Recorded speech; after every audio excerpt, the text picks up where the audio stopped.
in the house today on the show. Well, first, everybody, thanks for watching and listening and supporting the show.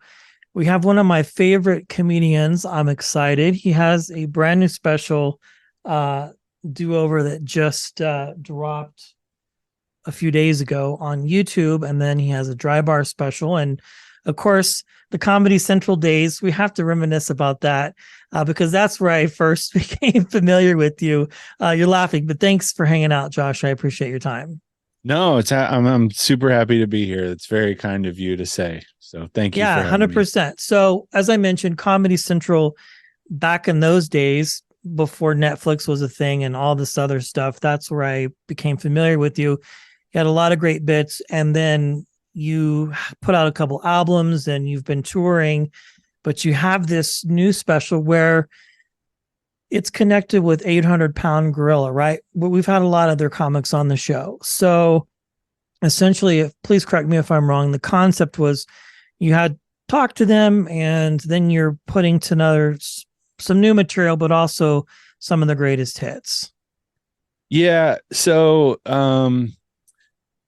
800-pound gorilla, as you mentioned, like they're putting out some really great content with some of the best comedians working. And so to have a chance to work with them is something that I was very excited to do.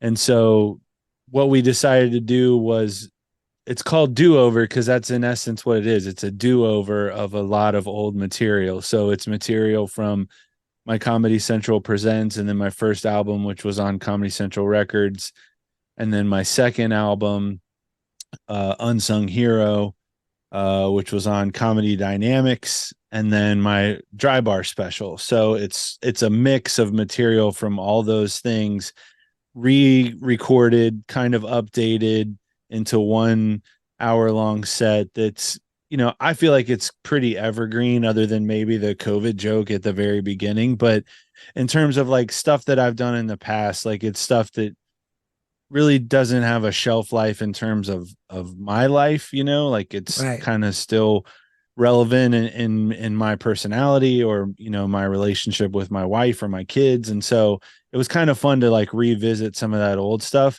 as an introduction to 800-pound gorilla's audience, so that when I record my next project, which will be all new material that's never been, on any special or album, they'll kind of hopefully know who I am by then. And, hopefully it'll be as well received as this one is of the old material. I mean, I've been super excited with how it's done in the first week. Yeah. I mean, for anybody that's a comedian to have material come out is a big deal, I think, and a badge of honor. But 800-pound gorilla, those guys are great. I'm here in the Colorado, Denver, Fort Collins area, and they come to the fort here in Fort Collins quite a lot. They just had an album recording a couple weeks ago, and then they have another one that they're doing here in a few weeks. So I think that's really cool for you to be able to work with those guys. I mean, you've been in the game for a long time.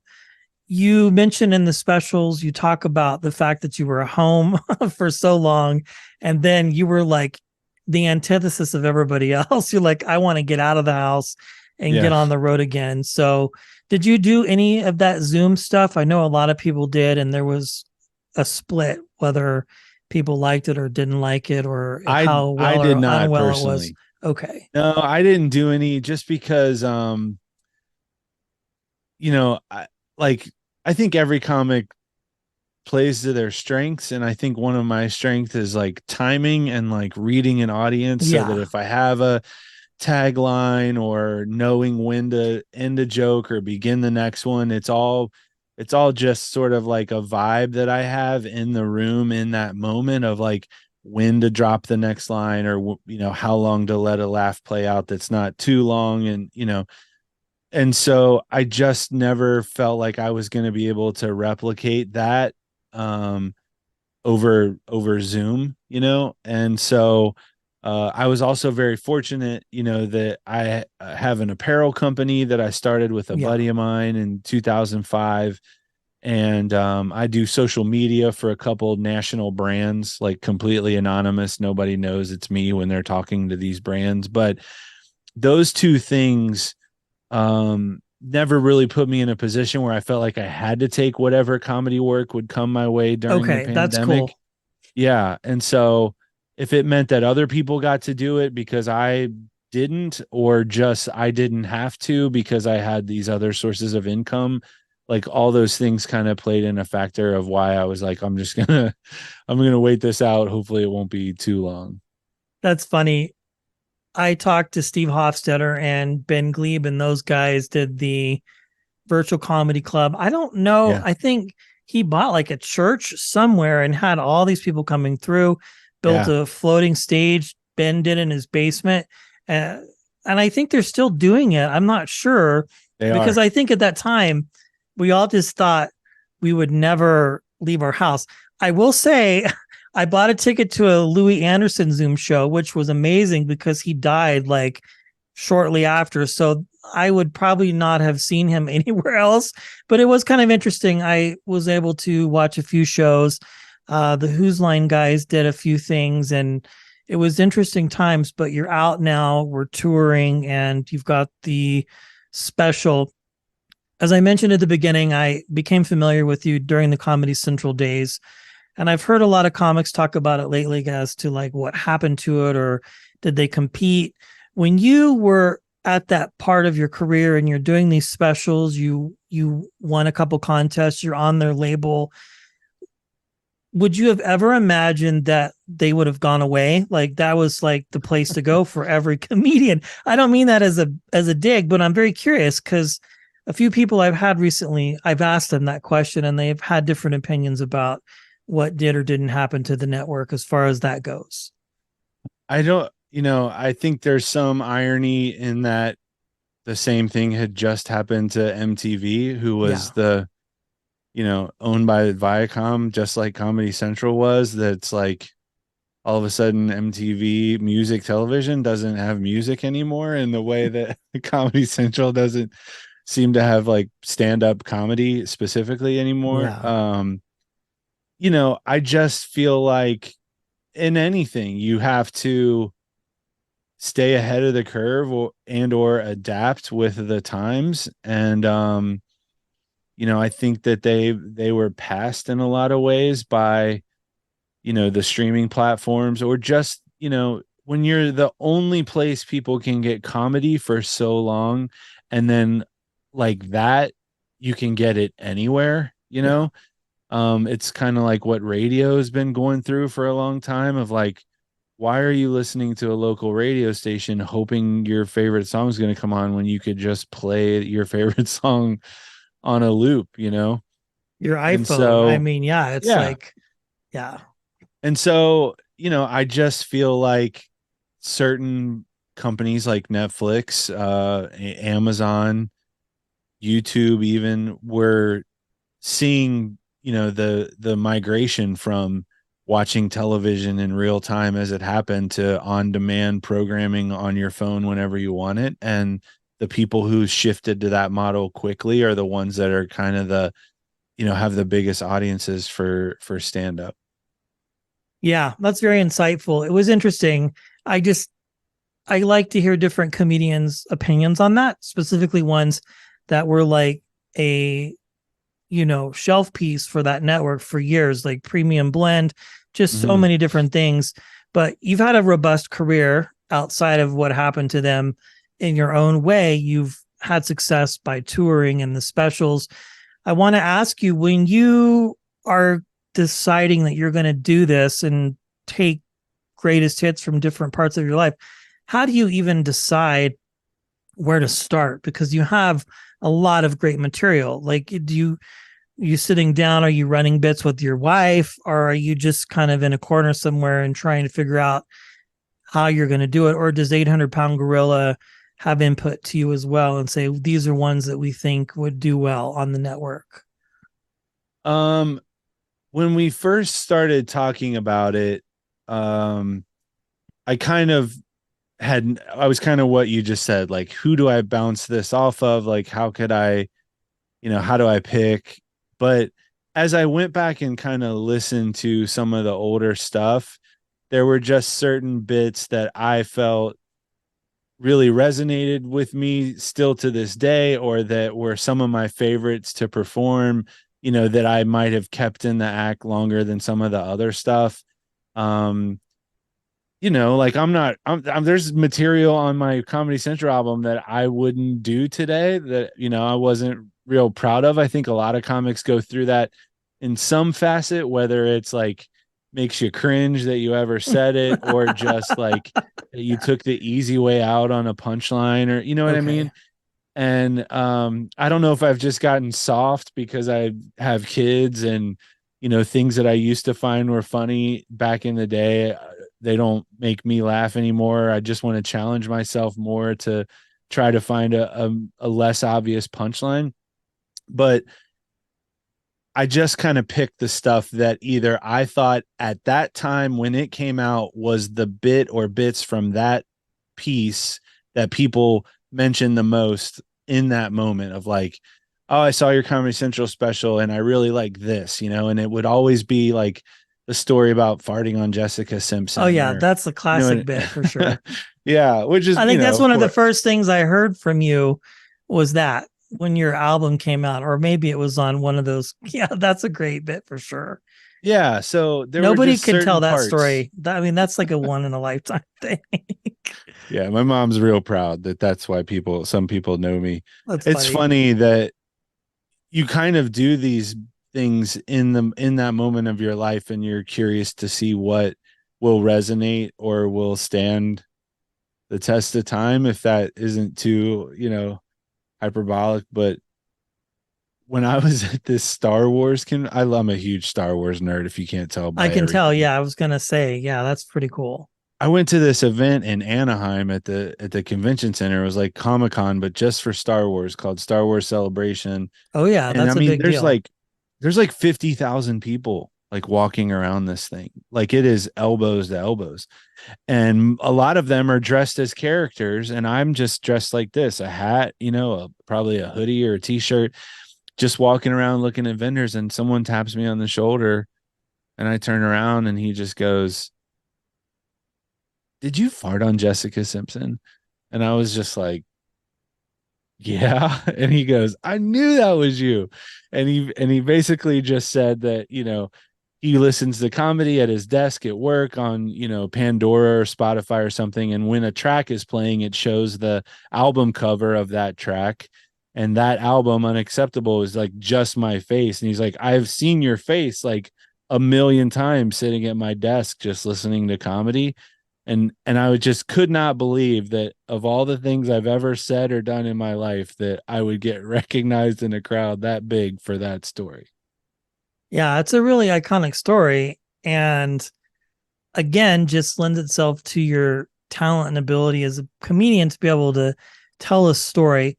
When you're working new material, are you a go to the club with a notepad guy, or how does your process work as far as working out new material, specifically for this new project that you're working on next year that's coming out at some time? Um, I,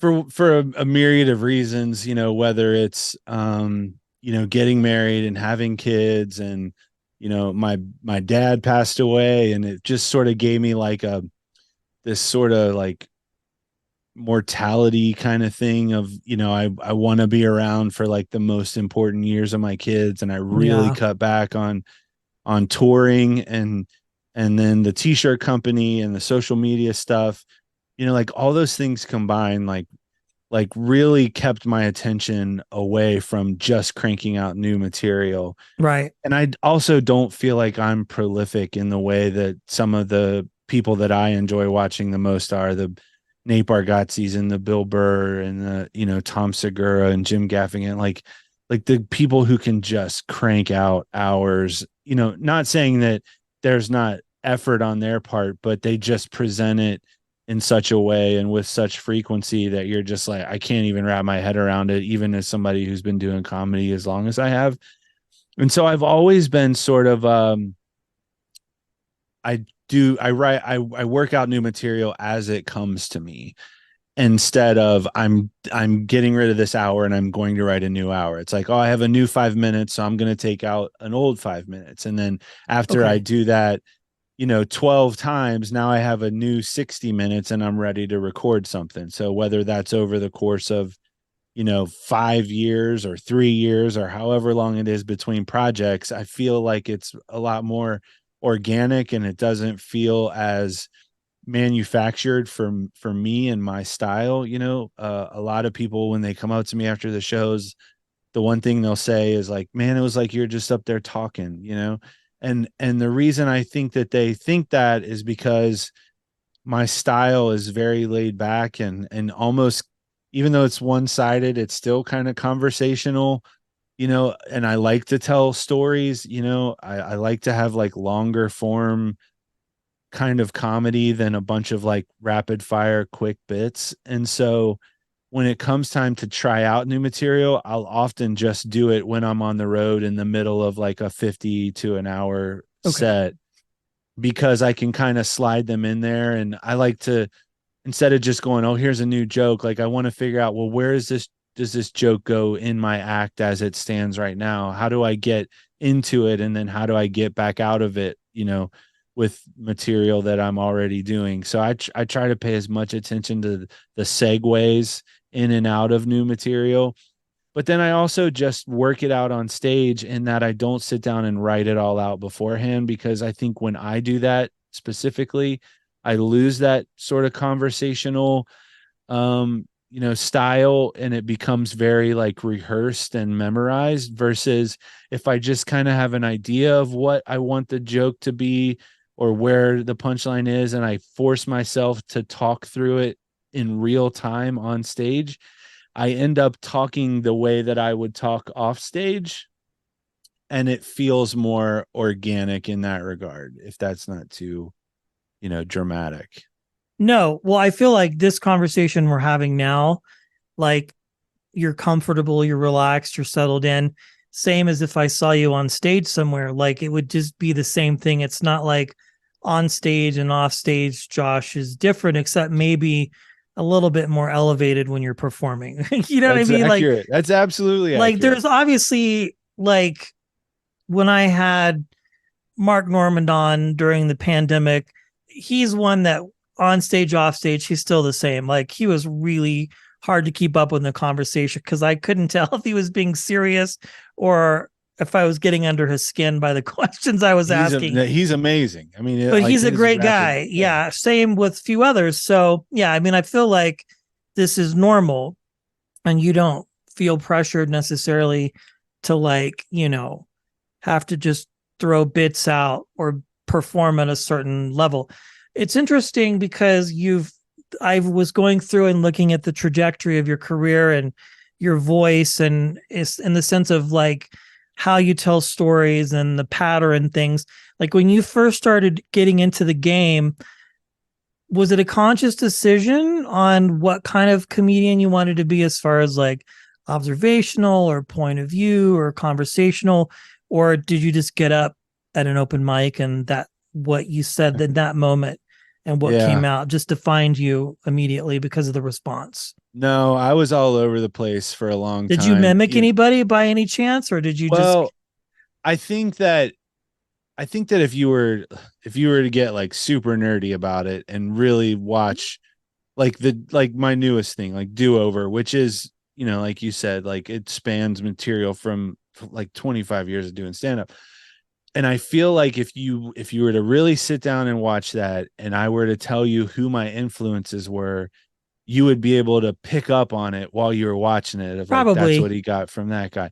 And so the people that because I love all kinds of comedy, I love all kinds of styles, whether it's impressions or like Henry Phillips doing musical comedy, or like people who are loud and have like a huge persona on stage, like Titus. I mean, or just the guys who are laid back, like old fashioned joke writers.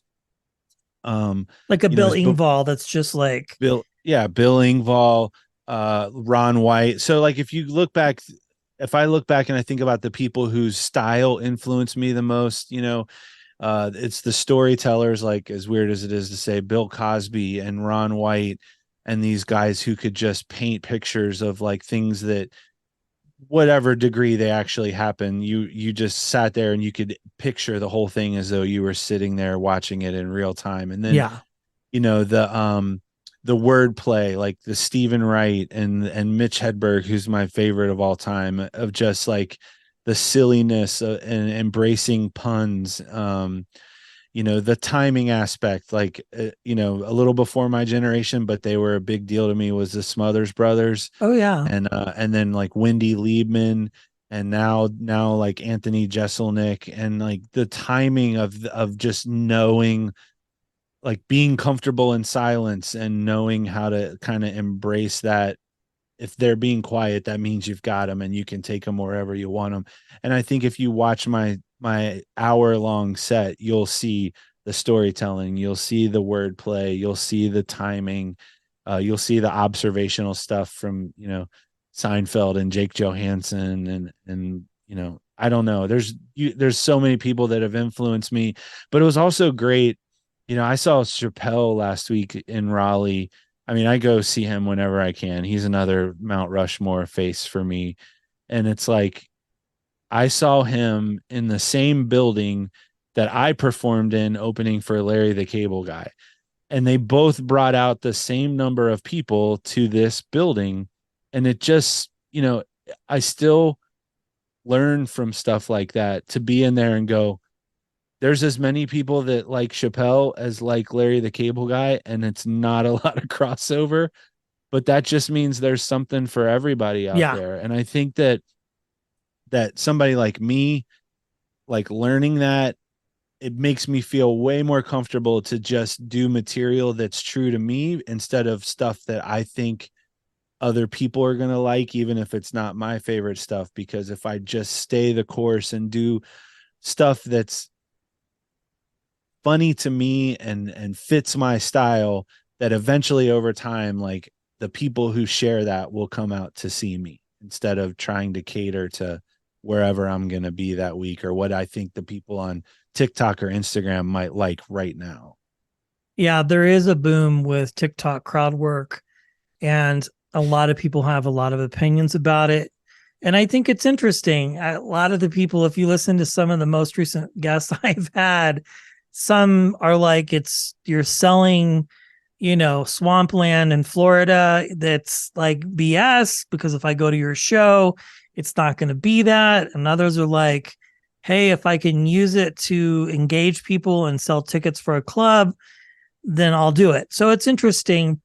The vibe I get from you is that you're just comfortable in your skin with being who you are and where you're at as a comedian. You have your goals, obviously, and everything, but outside of that, like, there's no industry pressure necessarily, because I see some of these There people. certainly isn't. You're funny. Well, in the sense of, like, Tom Segura just did this 400 thing tour, and now he's out on the road again. He was here recently, did a surprise drop in because his wife was in town at another club. And he's like, I got a brand new hour. Do you guys want to hear it? And it's like, how do you even do that? Like, I can't imagine. Would have to be mentally exhausting to just Yeah. feel like you Yeah. have to just be like a jukebox, and just crap out, a whole new hour when you're just like letting this one settle. It would drive me Yeah. insane. I can't wrap my head around it. And it's the most fascinating, inspiring, like, to watch it from the sidelines. But again, I think it goes into, like, you know, he worked so hard for so long to get to this point and build up this empire that he has, that it's like, why wouldn't you just ride the wave for as long as you can? Yeah. Like, of course, like, how, same with Bert Kreischer and Theo Vaughn and those guys now. It's just, you just watch them and you go, yeah, if you get it to this level, you got to be all in to sustain it, or it's going to go away quick. And they've done an amazing job of sustaining it. But, to go back to Chappelle, and I've said this on other podcasts before, like, he changed my life with an interview he did on Inside the Actor Studio. And it was all based around like telling his parents that he wanted to do stand up, and they were college professors, and they thought it was a phase he was going through. And they said, well, what will you do you're not successful? Will you give it up? And he said, well, that that's up to what your definition of success is. And he said, if a teacher makes $40,000 a year and I can make $40,000 a year doing stand up, I'd rather be a comedian than a teacher. And he said that to me he said that to me. I felt like he was speaking to me. He said that at a point in my life when I'm in Ohio. I've just left LA. I've started to get some some opportunities with my recordings and things of that nature. But I'm also starting a family, and I've got this, budding apparel company that needs some attention too. And I really had to just figure out that like I was okay with whatever my definition of success was, because it was so easy to see my peers, Chad Daniels and Pete Lee and Jamie Lissow and Dan Cummins and Roy Wood Jr. and like all these guys that I had started with and were very good friends of mine, like getting these opportunities that we were all working for the longest time. And then when I learned to like genuinely be happy for them and not jealous of them, it was just so freeing, because it just kind of made anything above what my life is right now feel like extra. And I never had to feel like I was missing out or I had to move if I wanted something bigger than what I had. And that attitude is like what has kept me so laid back and really grateful for what I do have and the fans that I do have and the opportunities I've been given, is because I'm not constantly comparing myself to a lot of other people in terms of credits and whatever level of success is. Alonzo Bodden said the same thing. He's like, you can screw yourself mentally, because people come up to him all the time and like, man, if you would have started in the 80s instead of the 90s, you would have caught the comedy boom and you'd be super wealthy, dirty, rich. And he's like, I don't care. I started when I was supposed to in 90, whatever, last comic standing. That was another big thing for a long time. But what I've seemed to have learned, even if you get those massive industry opportunities or you get a late night set, all the things you've experienced, like that does not necessarily guarantee you a successful career, right? Like at all. You can see different people hitting their strides at different times. I mean, I mentioned Ron White, even Bill Engvall to a degree, and Larry the Cable Guy. Like they were much older than, Matt Rife or, some of these people that are blowing up now. But they were polished comedians with a big library of material to pull from, and they were ready for the opportunity when it did come. And that's sort of my attitude now, is like, if it doesn't get any better than this, I'm okay with that. And if it does, I'm prepared to accept it, because I've kept honing my craft this whole time. For sure. And so if I do get an opportunity, I feel very confident I could take advantage of it. If you look at some of those last comic standing comics that had just started, like maybe we're even only doing open mic nights, and then now you're thrust into the spotlight and asked to do an hour at a club, and you've never even done a club before. It's like they're not setting you up for success. You can't help but not be set up for success. And so I just, that's just the attitude that I've tried to keep, is like, I'm super happy right now. And if it keeps climbing, then great, I'm ready for it. And if it doesn't, then that's fine too. I love that. That is great. I mean, you have a special that you're working on now, and that's every comedian's dream, I would assume, is to get an hour together or to just be able to get on stage and crush it. I mean, Dry Bar is now coming to the forefront of a place where a lot of comedians go to do their hour. One last question. I mean, looking at all of this and everything, what is the biggest form of validation for you as a comedian? Is it peers? Is it selling out clubs? Is it getting laughs? Or do you even feel validated as a comic? I I probably feel more validated now than I had in a long time. Um, because of the success of the dry bar set, specifically. Um, I got to work with so many amazing comedians coming up as a middle act. I mean, like literally legends, like Hedberg, Patrice O'Neill, Greg Giraldo, Dave Attell, like some of my all-time favorites still to this day. I got to be in the room with them and watch them crush at like what was at that time the peak of their, stardom. And I can't even wrap my head around how big those guys would be if they had been able to be around for this, this social media wave where their content could be so much easily shared. Mm. But I remember, I would sit there and I'd watch. Mitch is such a great example of like people who would show up because they knew he was going to be there. They would know every word to certain jokes, and they would get excited as soon as he'd start the first couple words of it. They would be like, "Oh, here comes, the Pringles joke," and you would just, as a young comic, I would sit there and just, I couldn't even wrap my head around that. Someone would show up because I was there, and B, have any part of my act memorized. And now it's happening more and more frequently in small doses. It's not like I'm selling out clubs, but I am drawing my audience when I go places. And I can't imagine feeling any more validation than, like I was in Phoenix back in March, and the week before that I was in Florida. And those 2 weeks in a row, people came up to me after the show and told me where they had come from to be there. When I was in Florida, people had flown down from Philadelphia to see the show and were flying home the next day. And when I was in Phoenix, a couple had driven from Utah to Phoenix to see the show and were driving back the next day. And when you hear that, there are not words that properly express like the feeling of joy you get knowing somebody went that far out of their way because that's the closest you were going to be to them, to hear, to hopefully hear jokes they already had heard before.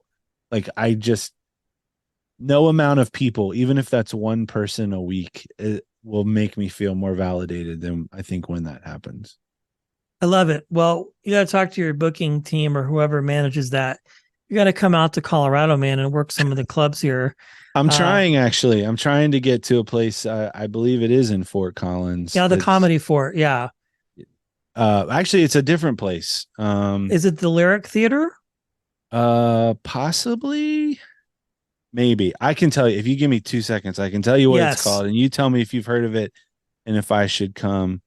But a guy named Hamilton was reaching out to me about coming out there, and of course I can't find it right now. But it's Colorado is on the list of places to make. Notes Live is what it's called. Oh yeah, it's a great little spot. Boot Barn Hall. Okay. I know exactly where it is. Yeah. Well, I tell you what, congratulations on all of this.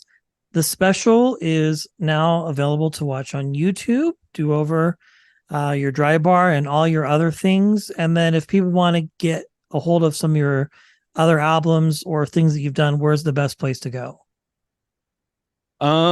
Just joshsneed.com or any social media. I'm on all of them. So if you want to see comedy or you like it and you want to know more, go to joshsneed.com and then or look me up on social media and find me. And then there's a website called Bands in Town. Okay. That I know a lot of people follow for music and comedy.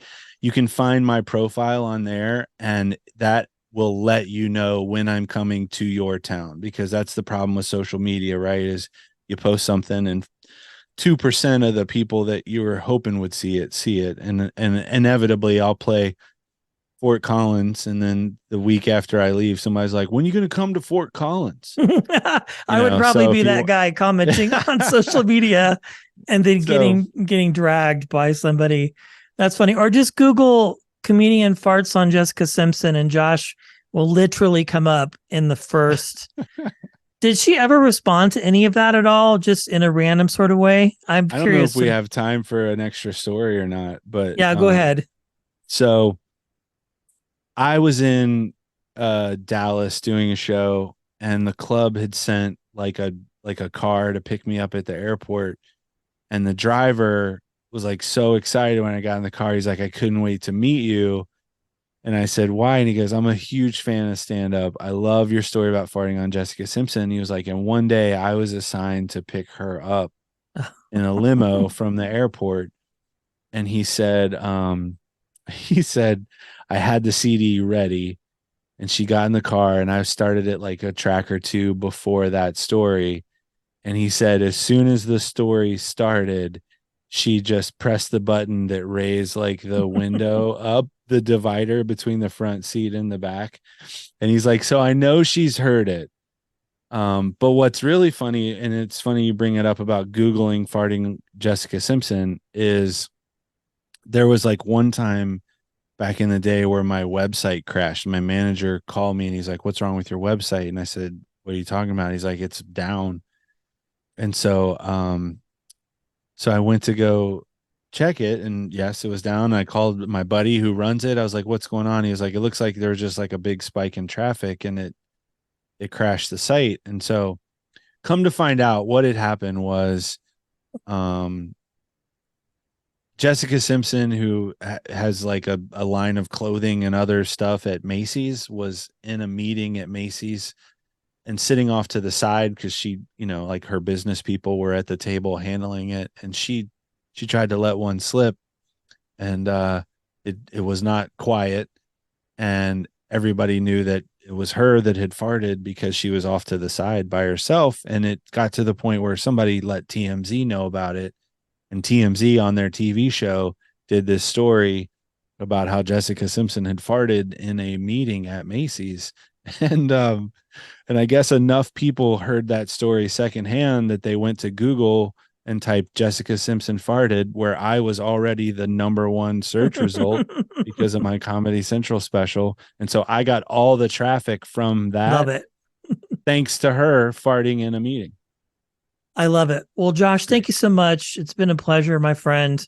And I look forward to hopefully meeting you next year when you make it out. Thank you for your Yeah, time. man. I appreciate it. No, it's my pleasure. Thanks again for having me, Brett.